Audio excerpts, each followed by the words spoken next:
पेटी cash book कोई dual nature वाला बुक नहीं है, it is a simple journal. इसके बाद सब लेजर अलग से बनता है, पेटी कैश अकाउंट भी अलग से बनता है, printing, stationery, telegram, travelling, carriage, advertisement, सब अकाउंट्स लेजर में अलग से बनते हैं। ये खाली जर्नल है, तो जर्नल है तो बुक ऑफ प्राइम एंट्री, पहला रिकॉर्ड ये बुक में जाएगा, that is the meaning. Is this clear? कौन सा type of transactions we record in petty cash book? इधर लिखा हुआ है small petty cash transactions, right? What is small and what is big? कोई बिजनेस के लिए 1 lakh would be a big amount and 1000 would be a small amount. कोई business के लिए 10,000 would be a big amount and 100 rupees would be a small amount. Is this clear? So every business decides on its own, क्या बड़ा क्या छोटा, खुद अपने आप से डिसाइड कर लेगा बिजनेस कौन सा अमाउंट बड़ा है कौन सा अमाउंट छोटा है। तो बड़ा अमाउंट छोटा अमाउंट ये आपको डिसाइड करने की जरूरत नहीं है। ओके, आपको 10, 5, 20 रुपया भी दिखेगा, सब में 200, 500, 1000 भी दिखेगा, तो आप बड़ा छोटा डिसाइड मत करने बैठ जाना।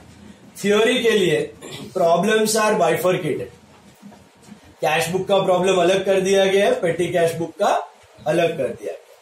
तो इसलिए मैंने आपको बोला था, याद है, कैश बुक के वक्त छोटा अमाउंट देख के पेटी कैश की लालच में मत आना कि पेटी कैश में रिकॉर्ड हो जाएगा। Don't think like that. अगर आप कैश बुक का प्रॉब्लम कर रहे हो, record everything in cash book.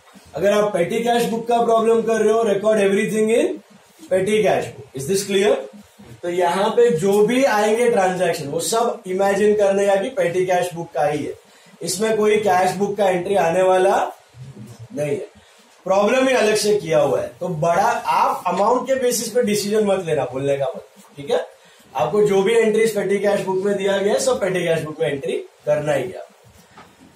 Whenever we maintain multiple columns for recording payments, it is called analytical petty cash book. Either on top you write down total payments, okay? ऊपर payments के ऊपर, तो this right hand side it represents your payment side, and left hand side दिख रहा है पतलू सा column है ये, this is receipt side. क्यों रिसीट के लिए एक कॉलम और पेमेंट के लिए इतना सारा कॉलम? एनीवन? क्योंकि छोटे एक्सपेंस ज्यादा रहते हैं। आपको मैंने बता रहा था कैश बुक के वक्त छोटा अमाउंट का एक्सपेंसेस बहुत सारा हो जाता है, कोई भी बिजनेस स्मॉल वैल्यू का एक्सपेंसेस बहुत सारा हो जाता है, बट स्मॉल वैल्यू का रिसीट्स है ना बहुत कम होता है। ज्यादा से ज्यादा sale of scrap, sale of crockery, भंगार बेच के, रद्दी बेच के कुछ आया तो आया। बड़े अमाउंट के रिसीट होते हैं, sale of good, sale of asset, loan taken, capital receive, बड़े अमाउंट के रिसीट काफी सारे होते हैं। छोटे अमाउंट के रिसीट ज्यादा मिलते नहीं है, ये ट्रेंड ऑफ द बिजनेस रहता है। कोई भी बिजनेस में छोटे छोटे खर्चे बहुत सारे होते हैं, लेकिन छोटे छोटे रिसीट्स ज्यादा नहीं होते। तो हाउ डज दिस पेटी कैश बुक वर्क? ये जो बंदा इसको मेंटेन करता है ना, इसको कहा जाता है पेटी कैशियर। जो कैश बुक मेंटेन करता है उसको कहा जाता है चीफ कैशियर या main cashier. Is this clear? जो पेटी कैश बुक मेंटेन करता है उसको कहते हैं पेटी कैशियर। तो पेटी कैशियर साला खर्चा कैसे चला है, उसको महीने में इतना सारा खर्चा पे करना है और रिसीट तो है नहीं, पैसा है नहीं, तो पे कैसे करेगा? तो मेन कैशियर उसको पैसा देता है। कैसे देता है? By this impressed system. Petty cash book is maintained under a system called impressed system. What does this system state? For example, I am the main cashier. Okay, I am the main cashier and say, let us say, Jeet is the petty cashier. मैं जीत को 5,000 रुपया दे दिया। आज हमारा पेटी cash book start हो रहा है। मैं जीत को 5,000 रुपीज दे दिया, वो 5,000 रुपीज वो रिसीट में लिख देगा। फिर वो 5,000 से पूरा महीने का खर्चा चलाएगा, ये सब जो भी हो रहा है उसका। उसमें खर्चा हो गया 4,000 रुपया, तो बचा कितना उसके पास? 1,000 बचा। तो नेक्स्ट मंथ के बिगिनिंग में मैं उसको वापस 5,000 नहीं देगा, 4,000 ही देगा।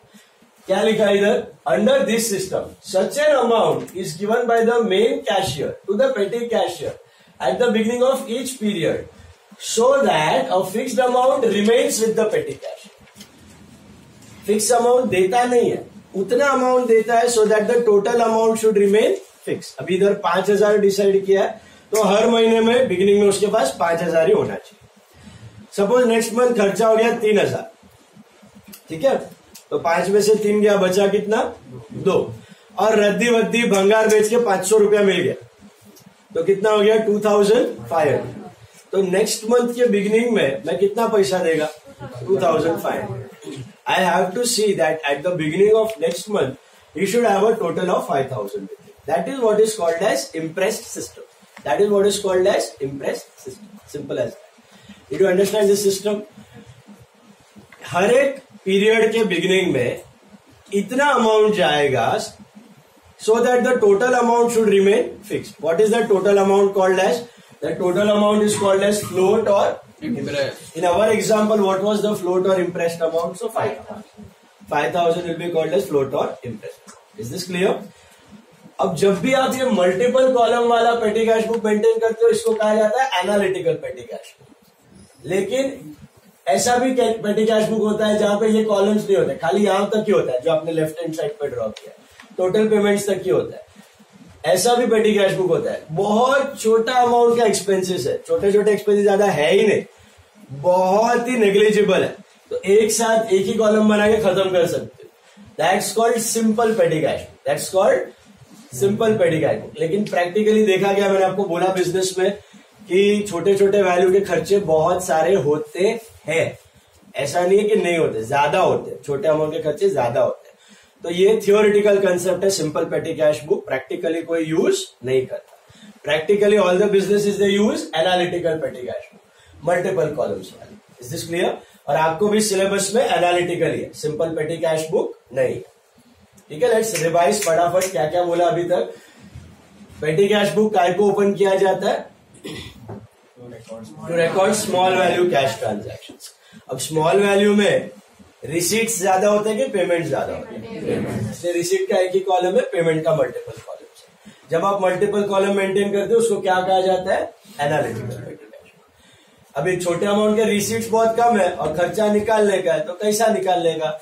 विच is the main source of receipt for a petty cashier? So he will receive the money from the main cashier. Is this clear? कैसा रिसीव करेगा? By this imprest system. हर महीने के बिगिनिंग में फिक्स्ड अमाउंट नहीं मिलेगा, उतना मिलेगा, so that the total amount should remain fixed. That total amount is called as float और इंक्रीमेंट। यहां तक क्लियर? या particular person has a huge business, तो उसका commission of the petty cash में आ सकता है। अब मैं वही जा रहा हूँ, कॉलम्स पे जा रहा हूँ। कॉलम्स पे कैसे दिखेंगे? Amount received, CBF stands for cash book folio, क्योंकि उसको कैश बुक से पैसा आता है, तो कैश बुक का जो पेज नंबर होता है वो यहाँ पे लिखा जाता है। RNO नहीं है, रद्दी स्क्रैप का रिसीट आप जनरली बनाते नहीं हो, तो जरूरत नहीं पड़ती है।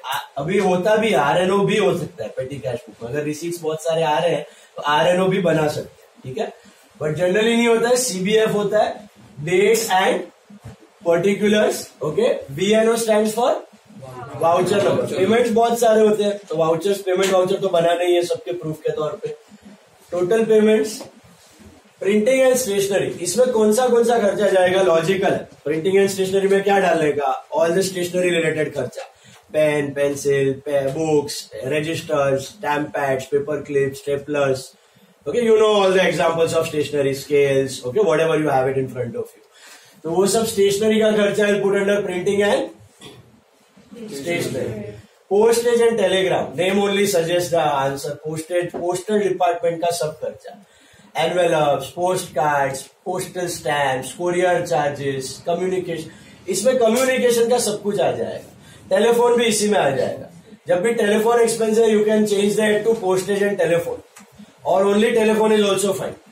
बेसिकली कम्युनिकेशन का सब खर्चा, ओके, तुम्हारा telephone bill, prepaid recharge, postpaid recharge, Jio recharge, Vodafone recharge, Idea recharge, ये सब इसमें आ जाएगा। पोस्टेज एंड टेलीग्राम या पोस्टेज एंड टेलीफोन।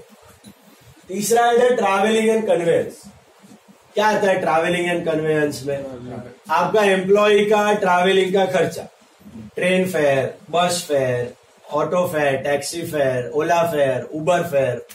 आपका लोकल में आप एम्प्लॉयज को भेजते हो ना जगह जगह पे मीटिंग्स करने के लिए या सेल्स करने के लिए, तो वो सब ट्रैवलिंग का खर्चा will come under travelling and conveyance. तो बोलने का मतलब अभी आपको ट्रांजैक्शन में दिया है paid auto fare to employ 50 rupees, तो आप ऐसे थोड़ी एंट्री करोगे auto fare account debit to cash, taxi fare account debit to cash, तो पागल हो जाओगे, 1000 अकाउंट हो जाएंगे। वो सब चीज को आप किस में डाल दोगे? Travelling and conveyance. स्केल खरीदा, पेंसिल, तो I can not pass pencil account debit to cash, ball pen account debit to cash, मर जाएगा मैं, इतना 1000 स्टेशनरी का आइटम रहता है। So I put it under which head? Printing and stationery. This is due to which concept we learned two concepts, remember, disclosure and materiality. Disclosure states that every item must be disclosed with true and fair view, but materiality states that important, economically valuable items must be shown separately. But if an item is of less value, you club it, you put it under a common account, even if you ignore it sometimes, it is absolutely fine.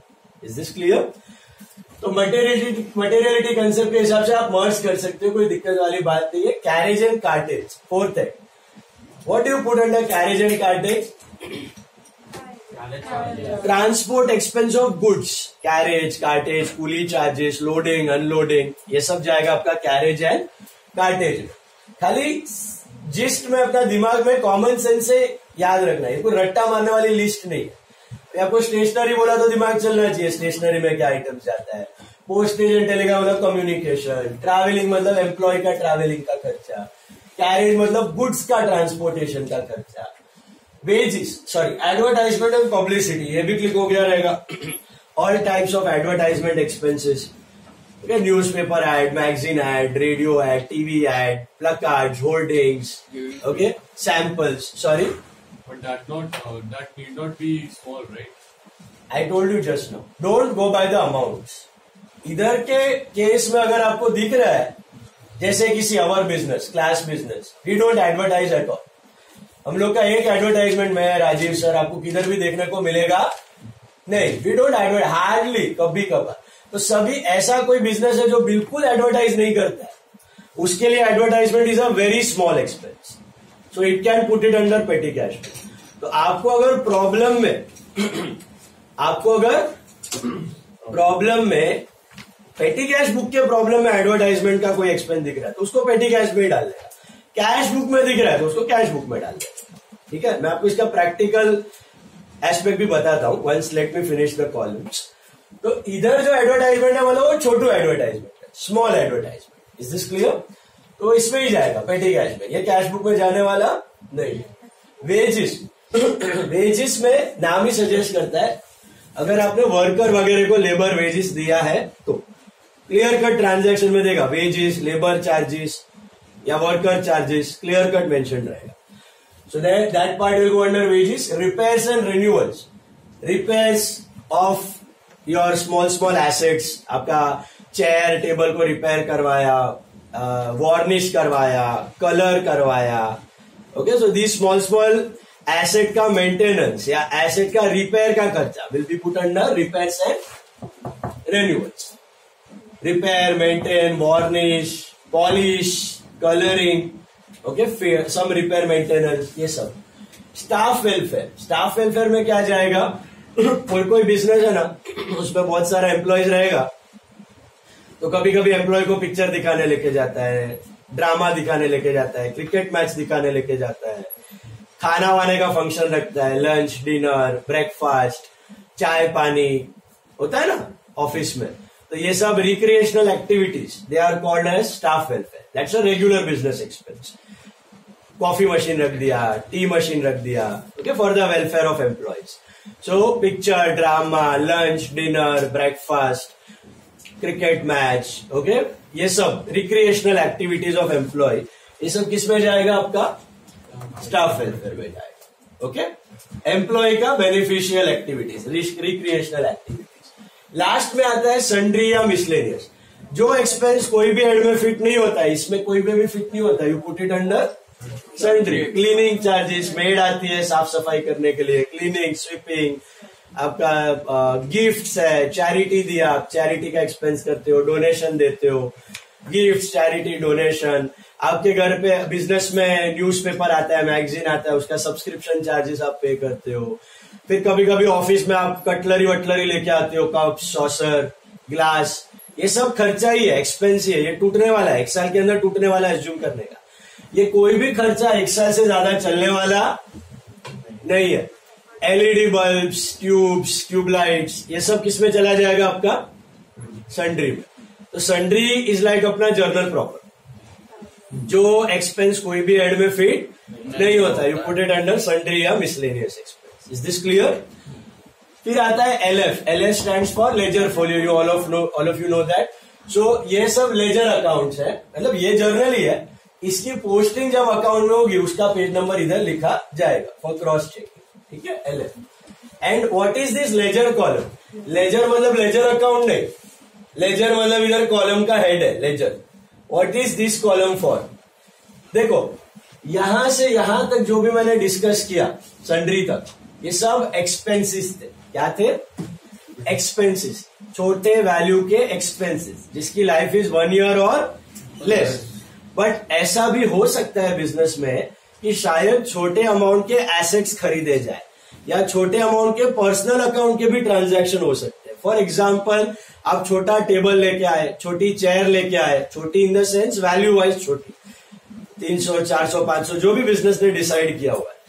Small table, small chair, small ladder, small suitcase, small अलमीरा, okay, small furniture of any kind, so show cases.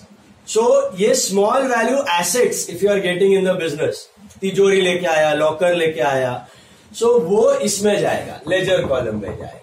Small value real account transactions, यहां तक nominal थे सब।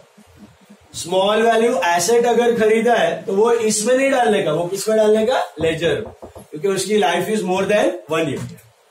How do you decide anything is an asset or an expense? Simple, if the life is 1 year or less, it becomes your expense. If the life is 1 year or more, it becomes an asset. तो छोटा value asset है तो किसमें जाएगा? Laser में। Also छोटा value का personal account का ट्रांजैक्शन, पर्सनल बोले तो ड्रॉइंग्स, ओनर ने 50 रुपया निकाला पर्सनल ट्रैवलिंग के लिए, 100 रुपया निकाला पिक्चर टिकट के लिए, खुद का पर्सनल खर्चा 200-300 निकाला पर्सनल इधर भी घूमने के लिए, whatever is the case. तो drawings is a personal account. वैसा ही आपने सपोज किसी को छोटे अमाउंट का लोन दिया है, लोन आप करते हो ना एंट्री कैश बुक में, loan to Mithi account debit to cash हमने किया था, लोन टू हमने पेपर में भी देखा था। तो छोटे अमाउंट का अगर आपने लोन दिया है, एडवांस दिया है, स्मॉल अमाउंट, बिग अमाउंट है तो कैश बुक, स्मॉल अमाउंट है तो पेटी कैश बुक, और लोन दिया है मतलब it's a personal account, loan to Mithi account debit to cash, right. छोटा अमाउंट का तो एंट्री क्या बनेगा? Loan to Mithi account debit to petty cash, loan to Ajay account debit to petty cash. कौन से कॉलम में दिखेगा? इधर लेजर। तो small value personal and real account transactions, they fall under ledger. And all nominal वाला expenses, they will come under these 9 heads. Is this clear? तो ये 9 के 9 हेड है ना जो मैंने बताया, ये एग्जॉस्टिव लिस्ट है, इसके बाहर का कुछ आने का सवाल नहीं। लेजर में क्या जाएगा? Small value asset, small value personal account. और remember guys, these are all payments, these are all payment. Receipt के लिए एक ही हेड है, इसी में नॉमिनल, इसी में रियल, इसी में पर्सनल, इसके लिए कोई दूसरा कॉलम नहीं बनाया गया। बात समझ आई? अच्छा, अब इसका प्रैक्टिकल एस्पेक्ट मैं आपको बताता हूं क्या होता है। ये तो थियोरिटिकल पेटी कैश बुक है। प्रैक्टिकली कोई भी बिजनेस पेटी कैश बुक कब बनाता है? तब बनाता है जब छोटा अमाउंट का खर्चा बहुत सारा है। ओके, अब कॉलम कैसे डिसाइड करता है? तो अपने अपने बिजनेस के हिसाब से आप कॉलम डिसाइड कर सकते हो। सिर्फ एग्जांपल, मेरा बिजनेस है तो मेरे बिजनेस में travelling expense are very small, I don't travel a lot, I stay nearby, come here, I stay nearby, so ज्यादा खर्चा होता नहीं है। तो travelling for me is a small expense, I will show head of travelling on conveyance. अच्छा, internet charges, अभी offline हो गया सब कुछ, तो internet charges are very less for me as an expense. कोई बड़ा बिजनेस है जो ऑनलाइन चल रहा है अभी भी, उसके लिए इंटरनेट चार्जेस बड़ा खर्चा होगा। मेरे बिजनेस के लिए internet charges are very small expense, I will show an column head of internet charges. Is this clear? अच्छा, वैसे ही क्लीनिंग स्वीपिंग मेरा इधर ज्यादा खर्चा होता नहीं है, तो उसके लिए कॉमन हेड बनाने का जरूरत नहीं है, आई can put it under sundry. तो बोलने का मतलब बिजनेस चूजेस। अभी मेरे बिजनेस में एडवर्टाइजमेंट बहुत रह लिया, अगर मैं बाई चांस कभी एडवर्टाइजमेंट कर भी दूं तो मैं उसका कॉलम नहीं बनाऊंगा, आई can put it under sundry, I can put it under sundry. तो अगर मेरे बिजनेस में कोई फ्रीक्वेंट स्मॉल एक्सपेंस है, frequent small expense, I'll show it under a separate column. But if that small expense is very infrequent, I'll put it under sundry. Are you getting the logic behind this? Traveling is a frequent small expense. Internet is a frequent small expense. घड़ी घड़ी हो रहा है, show it under a separate column. लेकिन frequent small expense है ही नहीं, cleaning sweeping हो गया, एडवर्टाइजमेंट हो गया, पब्लिसिटी हो गया इन माय बिजनेस, तो I can put it under sundry expense. Is this clear? That's how every business chooses the columns और the account heads for petty cash. कोई हार्ड एंड फास्ट रूल नहीं है कि सभी बिजनेस में यही कॉलम बनेगा, और ऐसा भी जरूरी नहीं है कि अभी मेरे बिजनेस में छोटे वैल्यू का एसेट है ही नहीं। My business doesn't have small value assets at all. जो भी एसेट है, benches, AC, fixed asset, long term assets है, तो मेरे पेटी कैश में लेजर का कॉलम ही नहीं आएगा, मेरे पेटी कैश में लेजर का कॉलम आएगा ही नहीं। अगर कोई छोटा बिजनेस है जो छोटे वैल्यू के एसेट खरीद के रखता है, तो फिर it will show a column of ledger. Is this clear? That way. So it depends on business to business, कौन सा कॉलम आपको मेंटेन करना है, नेचर ऑफ बिजनेस के ऊपर है, और लेस इनफ्रीक्वेंट आइटम्स है, सन्ड्री मिसलेनियस में डाल दो, कोई दिक्कत वाली बात नहीं है, मटेरियलिटी कंसेप्ट के हिसाब से चल जाता है, कोई दिक्कत वाली बात नहीं। ठीक है, और बोलो अभी क्या डाउट था? अभी अगर क्वेश्चन में लिखा है कि पेड ब्रोशर या बुकलेट चार्जेस, तो एडवर्टाइज प्रिंटिंग में नहीं, nature, why do you print brochures? तो आपने बोला कि आप ट्रैवल नहीं करते हो, बट व्हाट इफ लाइक करता हूँ, कम कर, मतलब small if you use rickshaw every day, so अगर 50 रुपीज एक दिन का है तो महीने का 1500 होगा एंड साल का 18,000 हुआ, सो 18,000 is not a small amount. फिर भी इसमें but how do you decide that small and big? That depends on the business, right? So that business के प्रोपोर्शन में, द टर्नओवर के प्रोपोर्शन में, if your rickshaw amount is small, suppose my turnover is 10 lakhs, so 10 lakh के proportion में 18,000 is small, so I can put it under petty cash. That. Okay. So it depends on the size of business. Your proportion of turnover के basis पे you decide. Is this clear? And you bought this stand, so वो ledger में जाएगा? ये sundry expense. See, how do you choose whether it is an asset or an expense? If it can last for more than a year, then it's an asset. It doesn't last for more than a year, then it's an expense. So in my business, I'll consider benches as my asset. Air conditioner